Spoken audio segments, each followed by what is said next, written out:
Alors donc je vous disais qu'effectivement que le pape, à partir de ce moment où ils avaient signé les accords du Latran en 1929 sous le pontificat de Pie XI, il devenait aussi chef d'État souverain du plus petit pays du monde, le plus petit État du monde, le Vatican, 0,44 km².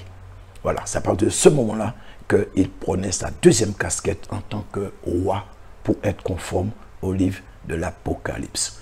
Alors, je vous ai mis une capture d'écran que j'ai fait, enfin, je dis une capture d'écran. En fait, j'ai fait un tableau Excel, pardon, et j'ai mis pour vous, j'ai détaillé le mieux que je pouvais pour vous ces 8 rois ou papes qui ont effectivement, ça a commencé depuis 1929, vous voyez le premier, donc c'est lui qui a signé, hein, Pie XI, donc de 1922 à 1939, pardon, entre lui et Benito Mussolini, la série de rois commençait pour la papauté.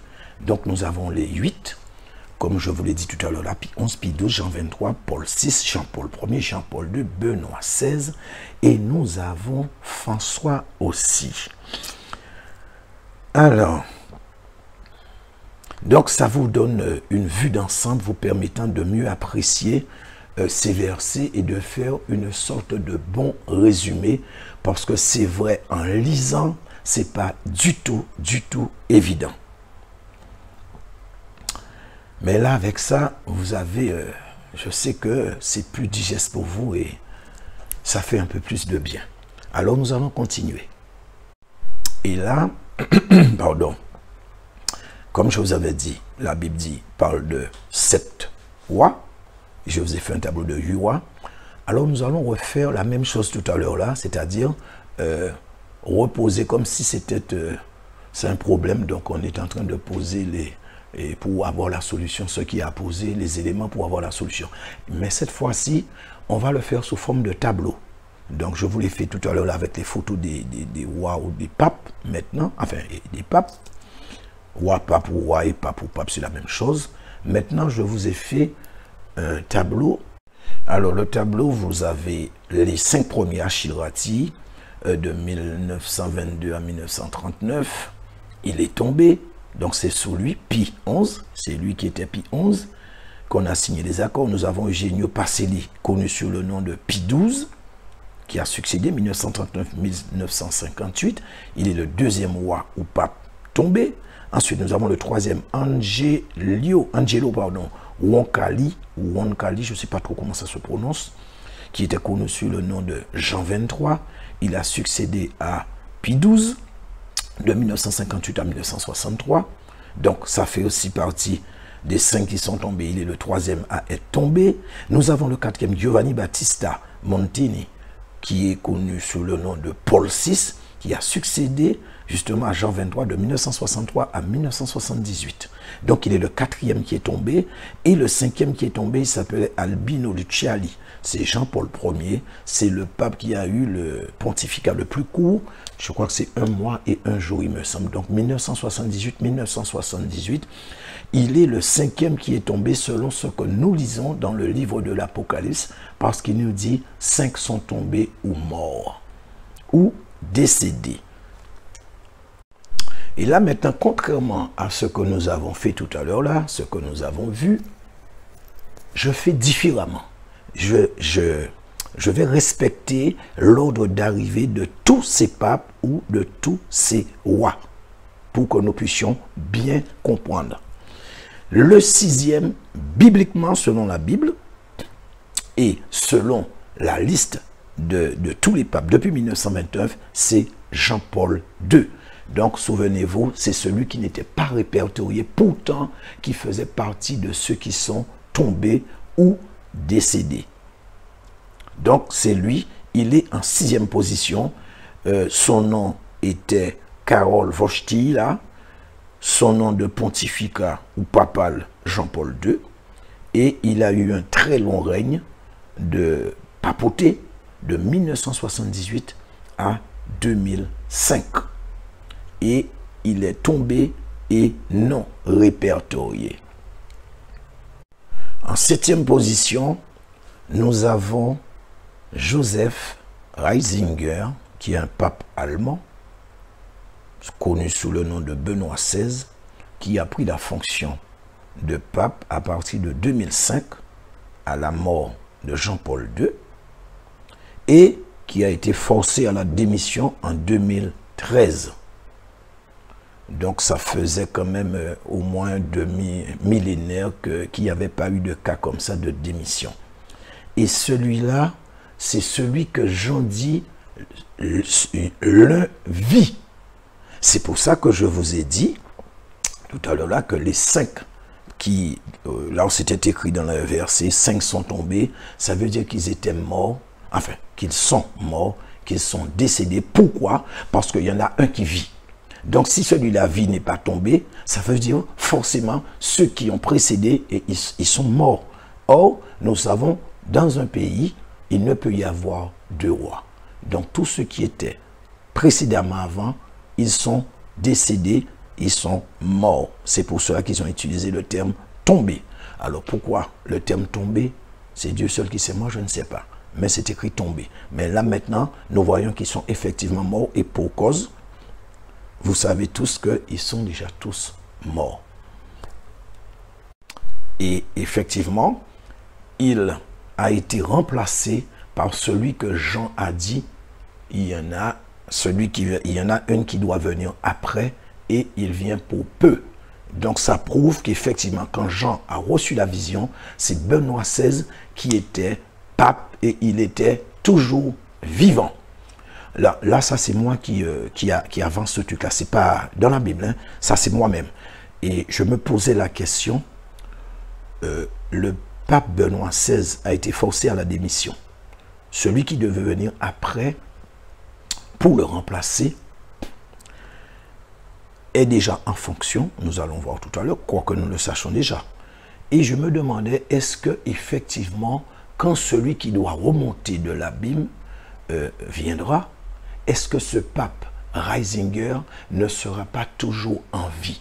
Parce que quand je lis, je comprends, je médite, j'ai comme cette impression qu'on nous dit à travers les lignes qu'il sera toujours vivant.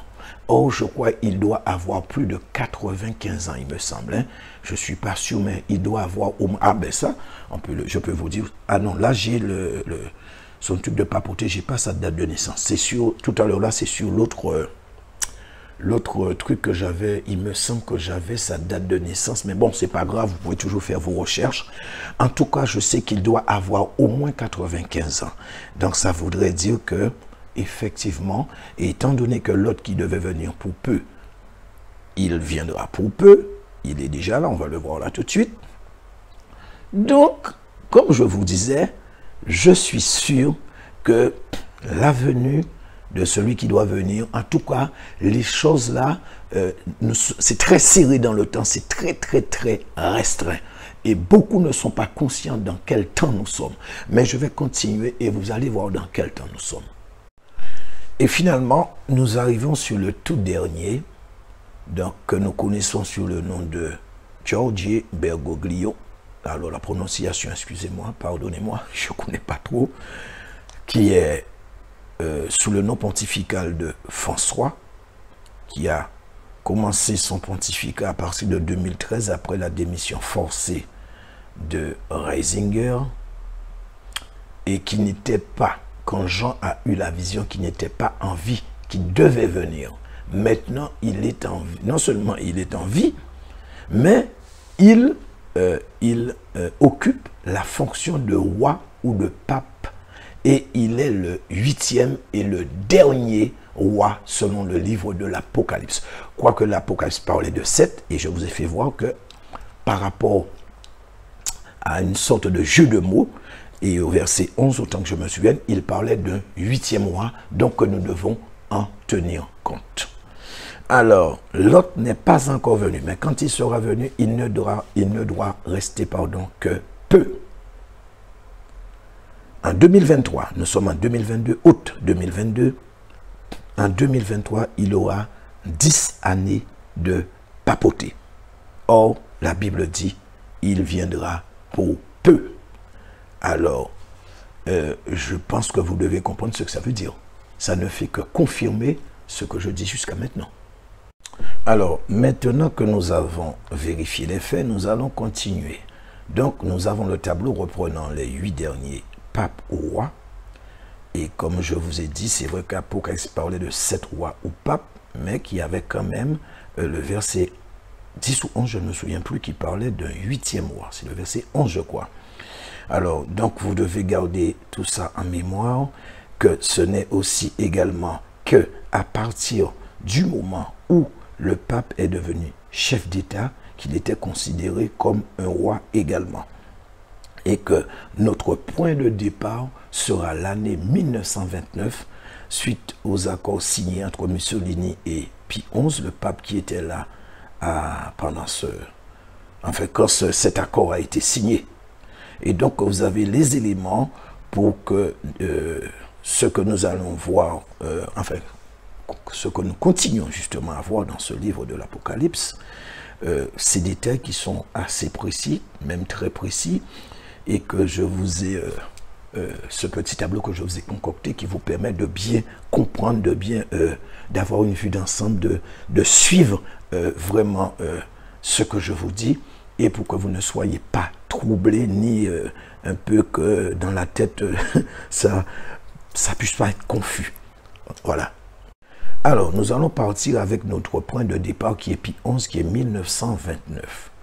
On va détailler méticuleusement ces 2 versets et ils vont confirmer ce que je vous ai dit concernant l'identité de la première bête de l'Apocalypse chapitre 13. Cette bête qui monte de la mer et qui doit ressurgir en son temps et qui est un pape et non l'antéchrist comme la plupart le pensent et le disent. Il nous dit, ce sont aussi 7 rois ou 7 papes. Car il s'agit, comme je vous ai dit, de la deuxième fonction de ces rois. Ils sont papes. En fait, bon, leur première fonction, c'est pas parce qu'on les connaît sous le nom, sous le titre de pape, la fonction de pape, mais aussi ils sont rois selon roi, donc chef d'État, roi selon la Bible. Et que depuis Pie XI, nous allons commencer. Alors, nous avons, donc j'espère que vous avez fait la photo de toute manière, vous l'avez à l'écran, donc vous pouvez suivre quand même, concernant la liste de ces papes. Alors, nous avons Pie XI, Pie XII, donc Pie XI, c'est 1929, c'est le point de départ. Pape et chef d'État souverain, roi. Pie XI, Pie XII, Jean XXIII, Paul VI, Jean-Paul Ier, Jean-Paul II, Benoît XVI. Et en dernier lieu, nous avons l'actuel pape François. Donc, soit un total de 8 rois ou 8 papes. Alors, pourtant, il nous est dit 7 rois ou papes. Alors, pourquoi nous avons un total de 8 rois ou papes alors que le livre de l'Apocalypse nous précise 7? Alors, comme je vous l'ai dit tout à l'heure, là, ça pourrait sembler être illogique, que ça n'a aucun sens. Mais en fait, ce n'est qu'en apparence. Là-dedans, il y a une clé. Et il faut effectivement déverrouiller. C'est codé, il faut décoder. Alors, nous allons décoder. Nous avons 7 rois ou papes. 5 sont tombés ou morts. Je vous ai expliqué pourquoi 5 tombés voulait dire 5 morts. Donc, maintenant, vous comprenez. Vous gardez à l'esprit aussi que Jean a reçu la vision alors que c'était le pape démissionnaire ou c'est le pape démissionnaire qui était en fonction. À ce moment-là, il n'avait pas encore démissionné.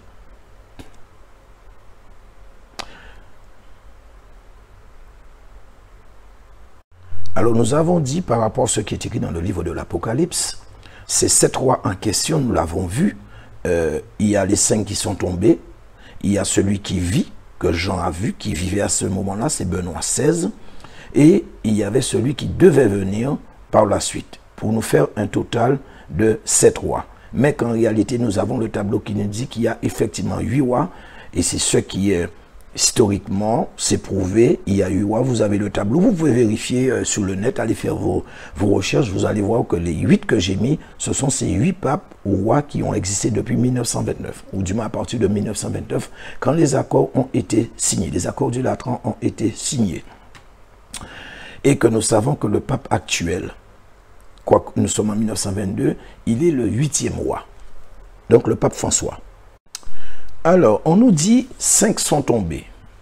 Nous avons vu au début, mais nous allons maintenant les nommer pour pouvoir décrypter. Et nous allons les nommer dans l'ordre. Ces 5 qui sont tombés. Nous avons Pie XI, Pie XII, Jean XXIII, Paul VI, Jean-Paul Ier. Ce sont les 5 qui sont tombés ou qui sont morts selon le livre de l'Apocalypse. Il nous reste 3 autres rois ou papes. Il y a Jean-Paul II. Il est tombé effectivement, et nous le savons tous qu'il est mort, mais qu'il n'était pas répertorié. Et nous avons celui qui vit au moment où Jean a reçu la vision, mais cette fois, il n'est plus en fonction. Quand Jean a reçu la vision, il était en fonction, il n'était pas, mais maintenant, il ne l'est plus. Et nous avons en dernier lieu celui qui devait venir, maintenant, il est pape, soit François. Donc, ça nous fait ces trois-là, ça. Jean-Paul II, Benoît XVI et François. Donc on a vu les 5 qui sont tombés ou morts. Nous avons aussi celui qui vit, qui est Benoît, qui n'est plus pape. Et comme je vous l'ai dit tout à l'heure là d'ailleurs, et nous avons encore Benoît XVI qui a pris sa fonction de pape. Donc ça nous fait un total de 6 rois ou papes. Donc, il nous reste la liste des rois ou papes, encore 2 derniers. Donc, il nous reste dans la liste des rois ou des papes, enfin pas nominés, mais qui sont en liste, nous avons encore 2. Nous avons Jean-Paul II, qui n'est pas répertorié, qui n'est pas parmi les 5 que Jean dit qui sont tombés ou morts, mais pourtant qui est tombé ou mort. Et ensuite, un dernier pape ou roi, celui qui devait venir et qui est actuellement pape, mais n'était pas présent quand Jean a reçu la vision. Il s'agit bien sûr de François. Donc retenez qu'il reste encore 2 papes ou rois, alors que 6 sont réellement tombés ou morts. Mais que simplement, Jean nous dit que le 6e est tombé ou mort, mais de manière indirecte. Indirectement. Donc, son successeur, c'est celui qui était vivant quand Jean a reçu la vision, et c'est une évidence, Benoît XVI, qui est toujours vivant. Donc forcément, le 6e était mort ou tombé, c'est-à-dire le pape Jean-Paul II, il était effectivement mort au moment où Jean a reçu la vision, parce que c'était Benoît XVI qui était en fonction, et celui Jean-Paul II, il n'a pas démissionné. Donc forcément, il est mort. Alors nous pouvons raisonner ainsi, et c'est un raisonnement qui me paraît qui est assez logique. Jean a dit l'un vit. Nous savons que c'était Benoît XVI. Donc tous ceux qui ne vivent pas ou qui ne sont pas à venir, comme François, sont tombés ou morts.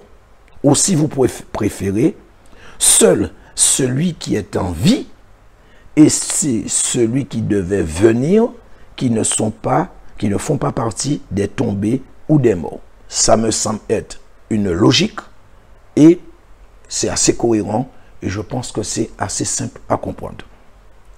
Alors nous continuons. Jean nous dit la bête qui était et qui n'est plus est elle-même un 8e roi et elle vient des 7 et s'en va en perdition.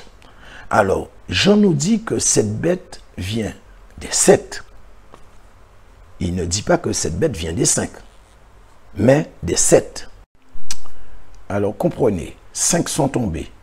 Pie XI, Pie XII, Jean XXIII, Paul VI, Jean-Paul Ier. L'un vit. Au moment où Jean a reçu la vision, c'est Benoît XVI.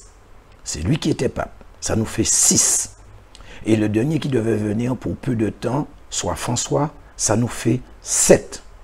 Donc on vérifie, nous avons Pie XI, Pie XII, Jean XXIII, Paul VI, Jean-Paul Ier, Benoît XVI et François. Donc ça nous fait un total effectivement de 7 papes ou rois. Qui manque à l'appel? Jean-Paul II. Il n'est pas parmi les 5 qui sont tombés. Il n'est pas non plus celui qui est vivant. C'est Benoît. Il n'est pas non plus celui qui devait venir. C'est François. Il est ce 8e roi mentionné au chapitre 11, sans être le 8e. Car le 8e est celui qui devait venir, soit François. Donc vous devez savoir faire la différence entre un 8e et le 8e. Le 8e, c'est François. Ce n'est pas celui qui doit venir. Enfin, celui qui doit ressurgir, pardon. Celui qui doit remonter de l'abîme. Il n'est pas le 8e, mais il est un 8e. Et d'ailleurs, c'est ce que dit le verset, est un 8e roi. Je vais vous l'expliquer d'une autre manière, en espérant que ce sera plus clair. Alors, Jean-Paul II se trouve être un des 7, soit le 6e roi. Donc, il ne peut faire partie des 5 qui sont tombés ou morts, que Jean a dit, ni être celui qui était en vie au moment où Jean a reçu la vision. Nous savons que c'était Benoît XVI, on l'a déjà dit. Ni non plus celui qui devait venir, parce qu'il était déjà tombé, et il s'agissait à ce moment-là de François, qui est actuellement pape. Donc, ce qui nous fait effectivement 7 rois, comme Jean nous a dit. Mais il nous a aussi parlé au verset, il nous a aussi dit, pardon, au verset 11, il nous a parlé d'un 8e roi. Donc voilà pourquoi je vous ai dit, ne vous inquiétez pas, ce n'est qu'en apparence, car il s'agit effectivement d'un mystère. Alors je vais essayer de reprendre encore une 3e fois, différemment encore, en espérant que si vous n'avez pas compris les 2 premières fois, que vous allez comprendre cette fois-ci, je vais essayer de faire en sorte que ce soit encore plus clair. Pardon. Alors je disais, il s'agit de Jean-Paul II. Pourquoi? Premièrement, il ne fait pas partie des 5 qui sont tombés ou morts, à savoir Pie XI, Pie XII, Jean XXIII, Paul VI, Jean-Paul Ier. Il n'est pas celui qui est vivant, c'est Benoît XVI, ni celui qui devait venir, c'est François, ce qui nous fait un total de 7 papes ou rois. Mais étant donné que celui qui devait venir, soit François, ne fait pas partie des 7, donc c'est tout naturellement que Jean-Paul II fait partie des 7 papes ou rois. Et comme je vous ai dit qu'il ne faisait pas partie des 5 non plus, et qu'il n'était pas non plus celui qui était en vie, donc c'est tout naturellement, il est celui qui n'a pas été répertorié en tant que roi tombé ou mort, quoi qu'il fasse partie des 7. Mais en réalité, se trouve être un 8e roi sans être le 8e roi. Donc frères et sœurs, voilà l'équation, voilà ce mystère qui a été décrypté, décodé, levé par la grâce du Seigneur. Amen. Donc frères et sœurs, voilà Amicato, voilà encore un tableau, enfin le même tableau mais modifié. Et cette fois, vous avez une vue d'ensemble pour mieux comprendre. Donc nous avons les 5 qui sont tombés. 1, 2, 3, 4, 5. Donc les 5 premiers sont tombés jusqu'à 1978, Jean-Paul Ier. Nous avons le 6e qui est Jean-Paul II. C'est celui qui est tombé, qui est un 8e roi, qui ne fait pas partie des 7, pardon, des 5, mais qui fait partie des 7, qui n'est pas celui qui vivait, ni celui qui devait venir. Et donc non répertorié. Ensuite, nous avons celui qui était en vie à ce moment-là, qui est le pape démissionnaire, qu'on a forcé à démissionner. C'est le pape Benoît XVI qui est toujours en vie à la date où je vous parle. Nous sommes en août 2022 et nous avons celui qui devait venir selon le livre de l'Apocalypse quand Jean a reçu la vision et qui est en ce moment en fonction. Il s'agit bien sûr de François que tous nous connaissons. Il est en mission. Donc vous voyez que avec Dieu, il n'y a pas de hasard, il n'y a pas de coïncidence. C'est lui qui fait que les choses puissent coïncider. Mais avec Dieu, il n'y a pas de hasard, il n'y a pas de coïncidence. Et dans la Bible, bien sûr, puisque la Bible est sa parole. Et vous pouvez vous-même voir que jusqu'à maintenant, je n'ai pas interprété. Jamais je n'ai interprété. Je n'ai fait qu'expliquer les versets. C'est tout ce que j'ai fait. Aucune interprétation.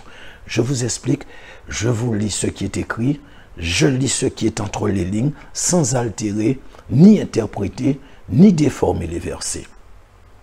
Alors, ce que je voulais que vous puissiez retenir, que dans le livre de l'Apocalypse que nous avons lu, le chapitre 13, qu'il s'agissait de la première bête. Et tout ça pour vous dire qu'il y a encore un autre indice que nous allons mettre à l'actif de ce roi ou de ce pape qui va encore renforcer cet enseignement par rapport au fait qu'il soit celui qui est indiqué dans la Bible. Et surtout, c'est le choix quant au roi ou la bête qui sera le vrai faux prophète, celui qui doit monter dans les temps de la fin, celui qui doit ressurgir, qui sort de l'abîme. Alors, étant donné que c'est le chapitre 13 que nous étions en train de... Enfin, je viens de vous parler du chapitre 13, effectivement, c'est de cette bête que le chapitre 13 nous envoie dans le chapitre 17 pour pouvoir identifier formellement cette bête. Donc, nous avons déjà vu certains indices.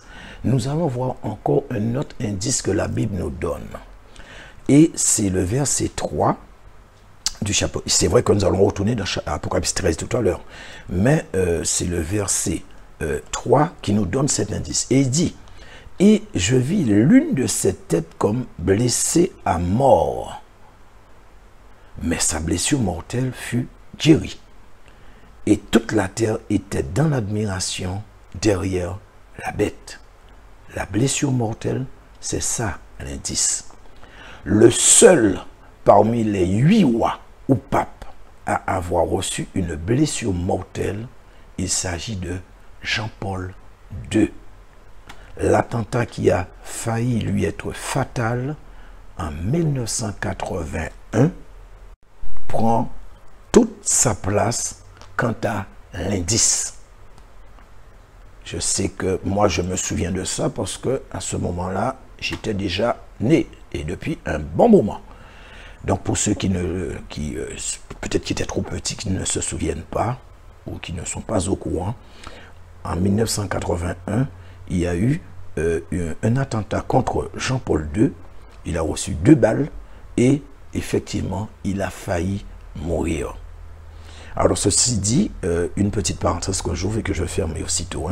1981 n'est pas une année anodine parce que j'ai étudié dans le livre de Daniel. Je vous ai dit, j'étudie, je continue, mais je vais au rythme que le Saint-Esprit me permet de comprendre. Donc, je ne vais pas balancer des trucs sur le net si je ne suis pas sûr de moi. En 1981, quand j'ai étudié le livre de Daniel, je crois que c'est le chapitre 3 ou 5, je ne me souviens plus, l'arbre que Nebuchadnezzar, roi de Babylone, a eu un songe. Quand j'ai fait des calculs, je tombe également à cette année 1981. Alors, il est vrai que j'ai une petite idée, mais je préfère ne pas me prononcer pour ne pas raconter de conneries, comme je vous ai dit. Et je ferme aussi cette parenthèse. Maintenant, je vais vous expliquer quelque chose où il y a eu de la confusion ou de l'interprétation ou une mauvaise compréhension de la parole. S'agissant de l'une de ces têtes comme blessée à mort. Alors, frères et sœurs, il ne faut pas le prendre au premier degré ou au sens littéral tout de suite. Il faut le lire et analyser. Et vous comprendrez qu'effectivement, que dans le prophétique, souvent, des choses sont dites de manière symbolique, métaphorique ou encore allégorique. Je vous l'ai dit plusieurs fois. Comme c'est écrit dans le livre de Galates, chapitre 4, verset 24. Je me souviens, et je vous en ai parlé de ça, et je reviens dessus. Je me souviens qu'on disait... Alors, je vous dis, je vous en ai parlé... Non, je ne suis pas sûr, mais c'est pas grave. Je vais vous parler d'un cas, ou du moins, de ce qui a été tenu comme base pour pouvoir raisonner sur ce verset et par rapport à cet indice. Alors, souvent, et ça remonte à un certain nombre de décennies, où on disait que c'était William, l'héritier du trône d'Angleterre, parce qu'il avait reçu une blessure à la tête après la frappe, effectivement, je crois que je vous l'ai dit, d'une balle de golf, et qu'il avait failli perdre la vie. Alors, la bête à la blessure mortelle, c'était lui. C'est ce qu'on disait.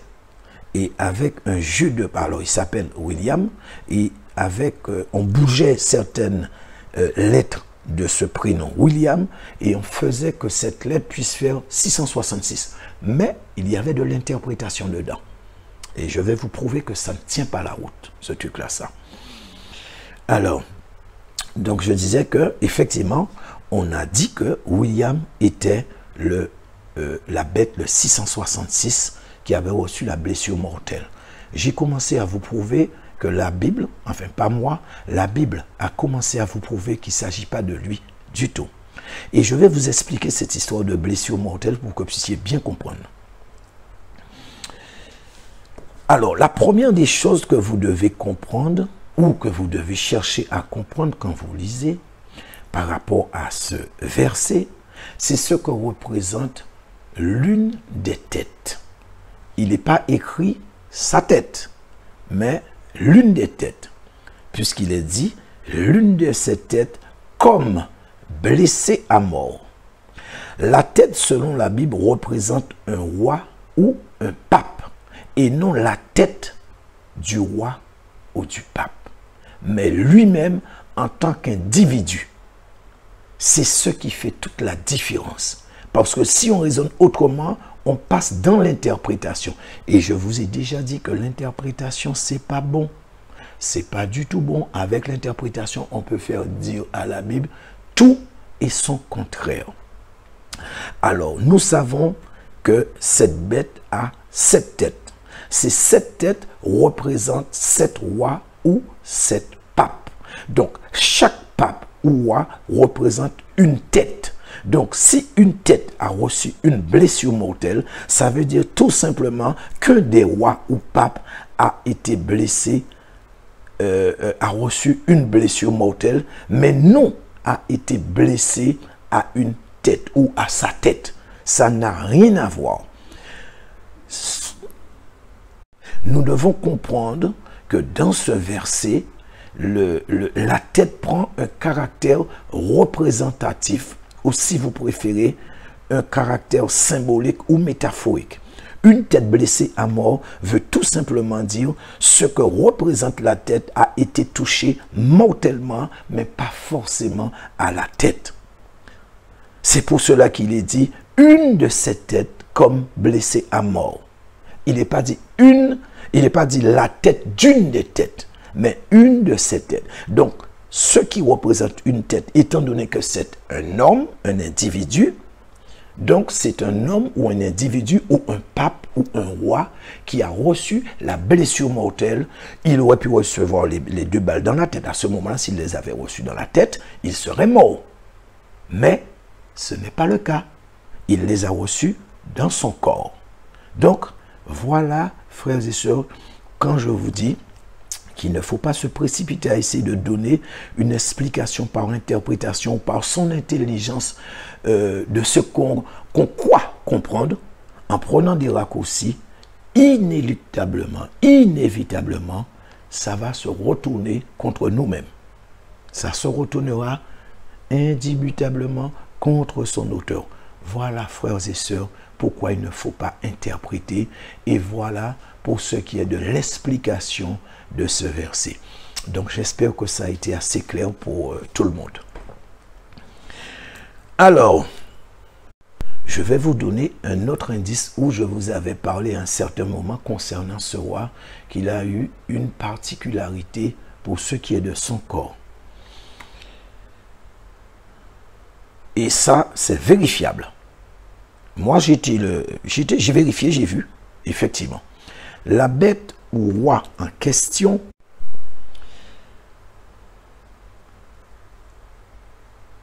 est le seul pape ou roi dont jusqu'à maintenant tous les indices convergent vers lui.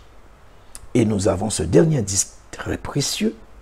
Il est l'un des 2 seuls papes dont le corps est exposé au Vatican. Voilà pourquoi à un certain moment je vous l'ai dit, cette particularité. Son corps n'a pas vu, entre guillemets, la corruption. Pourquoi? Parce qu'il n'a pas été enterré. Et comme je vous l'ai dit, et vous le savez aussi bien que moi, le diable est un copieur. Le corps du Seigneur Jésus-Christ n'a pas vu la corruption, comme c'est écrit dans la Bible, et étant donné que le diabète est un coupure, donc il essaie de faire pareil. Donc ils ont mis le corps de ce pape dans une sorte de solution pour le conserver. Et je vous dis la vérité. Allez vérifier et vous allez voir que c'est vrai. Je sais que beaucoup d'entre vous le savent. Maintenant, vous comprenez pourquoi ça va marcher. Regardez, souvenez-vous que régulièrement, on vous relate un peu partout dans le monde des statues dans les églises qui bougent, qui versent des larmes, qui tournent la tête. Tout ce genre de faits. Je veux comprendre, mais non. J'allais vous dire que j'ose espérer que vous auriez compris. Non, mais ce n'est pas le cas, puisque la preuve, dès qu'un événement de ce genre se produit, voyez l'engouement. Les gens qui sont en train de payer une fortune pour aller voir ce genre de choses. Et je peux vous dire que les médias ne sont pas là pour essayer d'être objectifs dans leur fonction, mais bien au contraire, ils vont enfoncer le clou. Ils vont le médiatiser encore beaucoup plus parce que eux aussi, ou du moins une partie, ils sont aussi complices et ils savent. Je vous dis la vérité.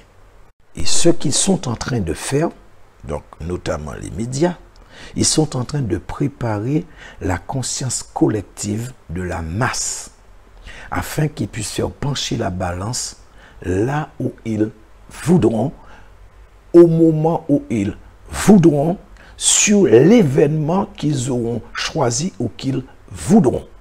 Je vous dis la vérité. Et ça, c'est très important. Retenez ceci, frères et sœurs, amis catholiques. S'il vous plaît. S'il vous plaît. Et toutes ces choses que vous voyez qui se font dans le monde, où on vous montre des statues qui pleurent, des statues qui ont tourné la tête, les bras, enfin tout ce que vous voulez, qui se sont courbées, qui ont cligné les yeux, tout ça, ce sont des œuvres démoniaques. Et je vous le prouverai. Non, pardon, pas moi. La Bible va vous le prouver parce que j'ai quasiment fini, pour ne pas dire j'ai fini, mais en fait, bon, j'ai un problème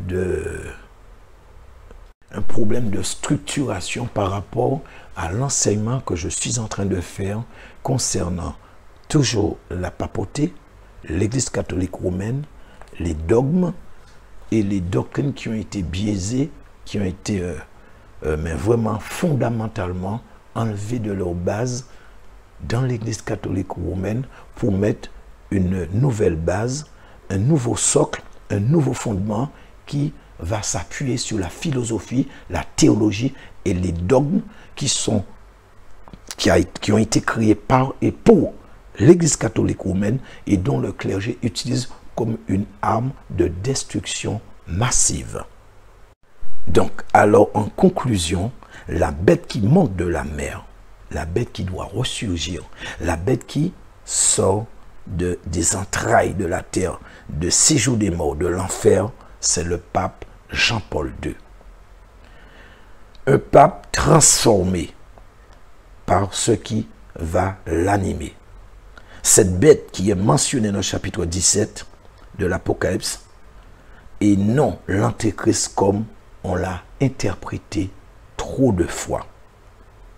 C'est cette bête-là, Jean-Paul II.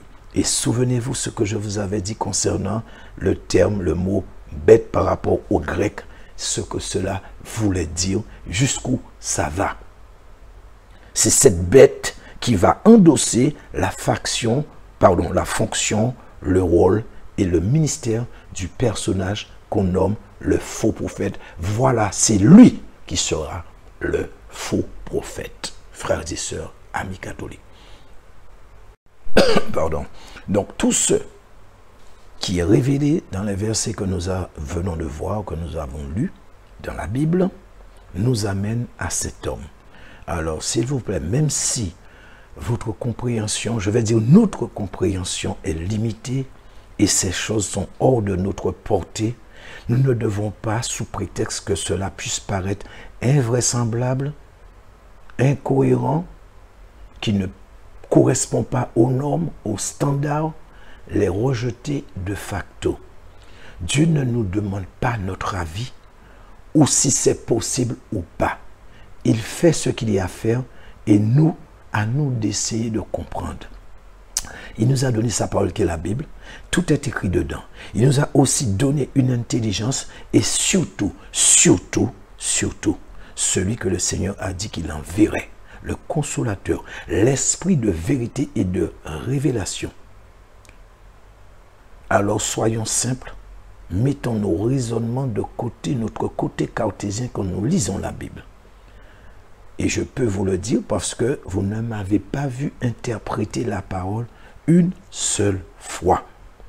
Dieu a dit qu'il enverrait l'esprit de vérité.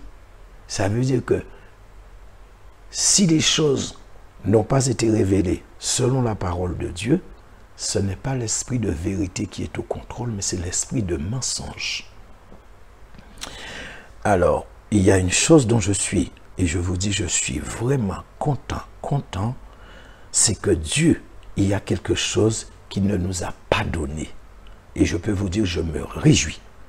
Il ne nous a pas donné quelque chose que beaucoup ont. Il ne l'a pas donné, mais beaucoup l'ont pour comprendre la Bible. Et moi, je trouve que c'est une excellente chose qu'il ait fait de ne pas nous l'avoir donné. C'est la théologie. Non. Le Seigneur n'a pas quitté la terre en disant « Je vous enverrai la philosophie, je vous enverrai la théologie. » Mais l'esprit de vérité, en d'autres termes, étant donné que c'est la théologie qui explique les dogmes et les doctrines catholiques, la théologie c'est un esprit de mensonge, un esprit d'erreur qui est derrière ça. Et c'est un vrai esprit. Il représente la théologie, la philosophie et le mensonge. Pour ma part, c'est clair, le doute n'est plus permis et je vais continuer à vous prouver quand nous retournerons au chapitre 13 que c'est bien lui, sans l'ombre d'un doute, parce que peut-être, ça c'est fort possible, le malin pourrait profiter pour infiltrer l'esprit de doute, de scepticisme et d'incrédulité. Souvent, c'est ce qu'il fait. Mais je tiens à vous dire que nous sommes devant une réalité. Et effectivement, souvent, peut-être même trop souvent, des fois devant certaines réalités, alors certains, effectivement, ne s'étant jamais trouvés dans telle ou telle situation, devant tel ou tel cas, et malheureusement, d'office, on a tendance à rejeter ce qui sort de la bouche de celui qui n'est pas connu. Par contre, c'est beaucoup plus facile d'accepter pardon quand ça sort de la bouche de celui qui a du renom, de celui qui est très connu, de celui qui est, je ne sais pas moi. En fait, vous avez compris ce que je voulais vous dire. Je ne suis pas en train de m'encenser ou de me mépriser. Je suis en train de vous expliquer ce que dit la Bible. Dieu dit qu'il prend les choses viles, les choses simples, les choses terre à terre pour confondre les grands et les sages. Vous voulez toujours que de grandes révélations viennent de grands serviteurs. Sauf que Dieu ne fonctionne pas comme ça, frères et sœurs, amicato. Dieu ne fonctionne pas comme ça du tout. Si vous lisez votre Bible, vous allez voir qu'il ne fonctionne pas comme ça. Souvenez-vous de Saül, le premier roi d'Israël. D'où sortait-il? Lui-même a dit, mais nous sommes la plus petite des tribus, nous sommes la plus petite famille de la tribu. Je crois que c'est Benjamin, non, c'est ça, c'est la tribu de Benjamin. Oui, puisque c'est Benjamin qui était le plus petit des 12 fils d'Isaac. Et donc, il disait, qui suis-je moi pour être le roi d'Israël? Vous comprenez? Nous avons le cas de David. David s'occupait de moutons, enfin de brebis, voilà quoi, de chèvres, je ne sais pas trop, enfin bref, peu importe, il était berger. Donc regardez là où Dieu l'a fait sortir pour le mettre à la tête. Et David est devenu, le plus grand roi d'Israël. Donc, frères et sœurs, quand Dieu parle, essayez de comprendre. Il y a des fois où nous devons fermer notre cœur et ouvrir notre esprit. Parce que n'oubliez pas que le cœur, c'est le siège des mobiles, c'est le siège des émotions, etc. Et souvent, nous avons tendance à faire du sentiment par rapport à tel ou tel serviteur. Pourquoi? Parce que nous avons une affinité, nous avons une sorte de prédilection, une préférence marquée pour tel ou tel serviteur. Donc des fois, même s'ils disent quelque chose d'insensé, qui n'a pas de sens, qui ne tient pas, ou une interprétation, je ne sais pas, on a tendance à accepter. C'est pour ça, frères et sœurs, il faut être très, très, très prudent, surtout dans les temps où nous sommes entrés en ce moment. Dieu est en train de lever une armée de serviteurs. Ils sont nouveaux.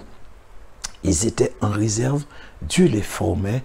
Dieu leur donnait des révélations. Dieu leur a donné l'intelligence. Dieu leur a donné la capacité. Et en ce moment, Dieu est en train de les faire éclore. Ce sont des aiglons qui sont en train de petit à petit de prendre leur envol. Je vous dis la vérité. Et donc, pour un petit peu, je ne vais pas dire résumer, mais pour vous donner un petit peu la température du temps dans lequel nous sommes, avant de passer au verset 12, je vous rappelle à toutes fins utiles que selon la Bible, nous l'avons vu, que le dernier pape, avant la résurgence de Jean-Paul II, en tant que roi, dernier roi ou dernier pape, donc à la place de celui qui est là actuellement, soit François. La Bible nous disait qu'il était venu pour peu. Nous sommes en août 2022. Ça lui fait 9 années de papauté ou de pontificat. Je vous ai dit à un certain moment qu'en 2023, il fera ses 10 années et qu'il est venu pour peu. Au moment où je vous parle, il a été opéré du côlon, il a des problèmes de genoux, de hanches, et ce qui n'a pas été dit, qui nous a été caché, ou même ce que lui-même, il ignore. Cette année, il a 86 ans. Donc, il se rapproche irrémédiablement de son heure, et par rapport à ce que je vous dis concernant celui qui était en vie, quand Jean a reçu la vision, et que je pense qu'il le sera toujours quand celui-là va ressurgir. Il a en ce moment environ 95 ans, si ma mémoire ne me fait pas défaut. Toutes ces choses, je vous dis, c'est afin de vous faire prendre conscience que les temps sont finis. Pas dans le sens que, avant on dit oui, les temps sont finis, il y a 30 ans, 40 ans, oui, nous sommes dans la fin des temps, etc.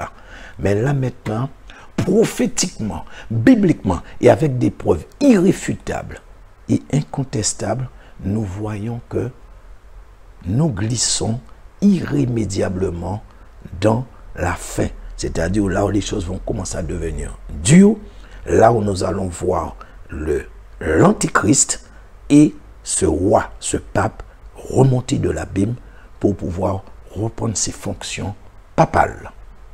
Ça, je l'ai pris dans la Bible et je vous l'ai expliqué. Et je vous ai dit ce mystère que on cherche à percer depuis 2 millénaires, à savoir qui se cache derrière ce nombre 666, vous est levé en ce moment et nous allons le sceller tout à l'heure dans le chapitre 13. Donc voilà, frères et sœurs, le troisième mystère du chapitre 17 qui est levé. Et nous allons continuer et vous verrez qu'effectivement que le calcul que nous ferons pour trouver le nombre de la bête est confirmé et authentifié formellement et solennellement. Son identité vous laissera sans voix et prouvera que Dieu est Dieu et qu'il est insondable. Je vous dis, c'est tout simplement bluffant, pardon, je vous dis la vérité, ce n'est pas de la théologie. Ce n'est pas la théologie qui pourra expliquer les choses de Dieu. Je vous l'ai déjà dit, si ce n'est Dieu lui-même qui intervient par son esprit ou qui donne la faculté, la capacité ou l'intelligence, frères et sœurs. Alors, nous continuons avec le verset 12. Il nous dit, et les 10 cornes que tu as vues sont 10 rois, qui n'ont pas encore reçu l'empire, mais ils auront la puissance comme moi avec la bête pour 1 heure. Donc, les 10 rois en question, effectivement, ils n'ont pas encore reçu leur royauté. Ils vont le recevoir bientôt. Et la bête qui monte de l'abîme, qui va ressurgir, à un certain moment, va recevoir tous les pouvoirs de ces 10 rois dans ses mains. Alors, concernant ces gens, est-ce que ce sont des gens à venir, des gens que nous connaissons? Certainement, je pense que parmi eux, peut-être qu'il y aura ceux que nous connaissons déjà. Alors, sans doute, ça va être peut-être un chef d'un pays, un grand pays, ou je ne sais pas, bon, peu importe. Mais bon, nous sommes là et nous verrons. Verset 11. Ils ont un même dessein et donneront leur puissance et leur autorité à la bête. Donc, voilà leur dessein. C'est de donner à la bête qui va remonter de l'abîme leur puissance et leur autorité, afin qu'ils puissent avoir tout pouvoir, toute puissance sur terre. Il va avoir, je vous dis, il va avoir une concentration de pouvoir qu'aucun homme n'a eu sur cette terre. Je vous dis la vérité. Et la papauté en général, avec les leaders politiques, je peux vous dire comme c'est, comme on dit, comme doigt et gant, comme bague et doigt.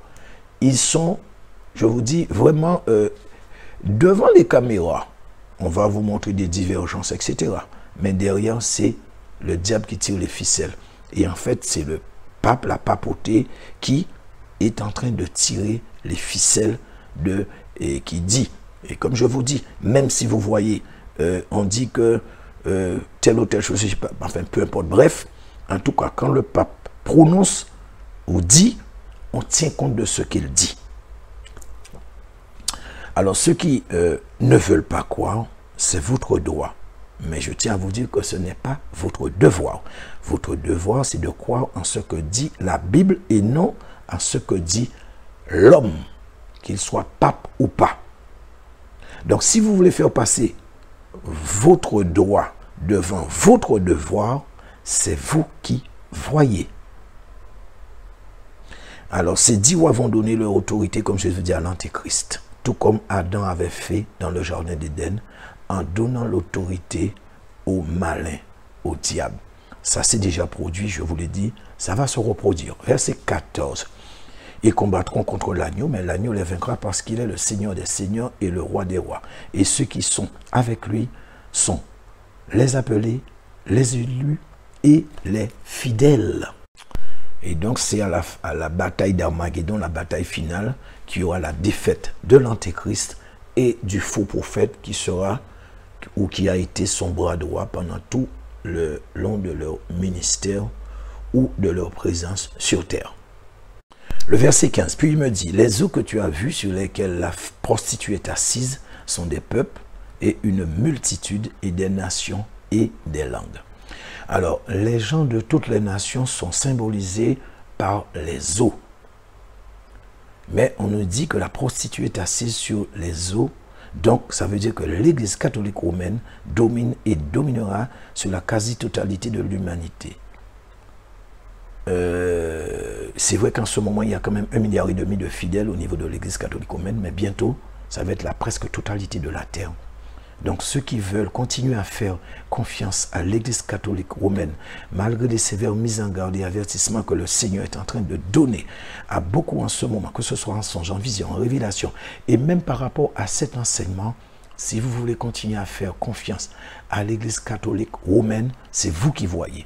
Mais je vais vous dire quelque chose. Vous pouvez prendre votre Bible de Genèse à Apocalypse. Nulle part dans la Bible, même un seul verset, vous n'allez voir Église catholique romaine. Église corps de Christ, oui, mais Église catholique romaine, ça n'existe pas. Donc, vous devriez vous poser des questions. Comment une institution aussi puissante, aussi grande, qui domine avec des papes, ou je ne sais pas tout ce que vous voulez, n'est pas mentionnée dans la Bible? Ça, c'est une question que je vous pose. Et vous allez vous-même vous donner la réponse. En tout cas, comprenez que si vous rejetez ce que Dieu dit sans même chercher à comprendre, il ne faudrait pas vous plaindre par la suite. Et je puis vous affirmer que beaucoup se plaindront en temps et en heure. Mais à cause de votre obstination, vous risquez de tomber sous la domination, de la damnation éternelle. Ça, c'est la vérité que je vous dis. Et je suis désolé, mais je ne peux pas dire des choses pour vous faire plaisir. Je suis obligé de dire la parole, de dire ce qui est écrit, que ça plaise ou non. De toutes les manières, à l'époque des premiers apôtres, ce qu'ils disaient ne plaisait pas. Il y avait une partie qui rejetait. Et vous allez voir, c'était les plus simples, comme le Seigneur disait dans Matthieu 5, hein, les simples d'esprit, les débonnaires, tout ça, les malheureux, tout ça, ce sont eux qui croyaient. Et il a dit, je suis venu pour eux, ces gens-là, ça, ceux qui ont été rejetés par la société, les simples, ceux qui sont bas, ceux qu'on ne fait aucun cas d'eux. Le Seigneur est venu pour eux, et donc effectivement, c'est ce type de personne qui a plutôt tendance à comprendre, à essayer de comprendre, essayer de croire, mais qui sont souvent influencés par les forces des ténèbres, par la puissance du malin. Et compte tenu qu'ils ne voient pas, donc pour eux, ceux qui sont en train de penser, bon, oui, d'accord, ok, mais bon, le pape a dit, l'évêque a dit, etc. Donc, ils sont plus enclins à accepter parce qu'ils ne se rendent pas compte qu'à ce moment-là, il y a des esprits méchants qui sont en train d'influencer leurs pensées, d'influencer leur esprit et qui leur font prendre la mauvaise décision. Alors moi, je vous dis, au lieu de prendre la mauvaise décision, si vous êtes sincère, réellement sincère, si vous êtes sincèrement sincère dans votre cœur, dans le plus profond de votre être, vous voulez vraiment savoir, vous voulez vraiment connaître la vérité par rapport à cet enseignement, ce que je dis, demandez au Seigneur Jésus-Christ de Nazareth, ça ira plus vite parce qu'il s'agit de votre âme, de l'éternité de votre âme. Je le répète, il y a des fois où il faut savoir fermer son cœur et il faut ouvrir l'esprit. Bon, ceci dit, je ne suis pas en train de faire l'apologie d'une religion. Hein. Je vous dis simplement ce qui est écrit et comme je vous ai dit, je vous l'ai dit et je continuerai à vous le dire. Le choix appartient individuellement à chaque personne. Simplement, il faudra assumer. Donc, si ton mari... Et effectivement, il ne peut pas choisir à ta place. Toi, épouse, non plus. Tu ne pourras pas choisir à la place de ton mari. C'est toi qui vois mari, c'est toi qui vois épouse. Quel choix que tu dois faire. Donc, si les couples, vous êtes dans l'église catholique romaine, mais si l'un voit que effectivement, après sa prière, Dieu confirme que effectivement, ce que je dis dans l'enseignement là, c'est la vérité. Et je sais que c'est la vérité. Parce que j'ai reçu l'approbation du Seigneur pour mettre en ligne, alors à ce moment-là, vous savez ce que vous avez à faire. Ne regardez pas par rapport, ou du moins peut-être que à la suite de ça, il pourrait y avoir divorce, etc. Ne regardez pas les enjeux, peu importe physiques, pécuniers, et bon, même familiaux. Ne regardez pas ce que vous allez perdre. Oui, je vais perdre ma maison. Oui, moi j'ai perdu ma maison. Je vais perdre ma maison, je vais perdre ci, je vais perdre ça, etc. Il ne faut pas regarder ce genre de choses. Il faut regarder pour votre âme en premier lieu. Donc, merci de tenir compte de ce qui vous a été dit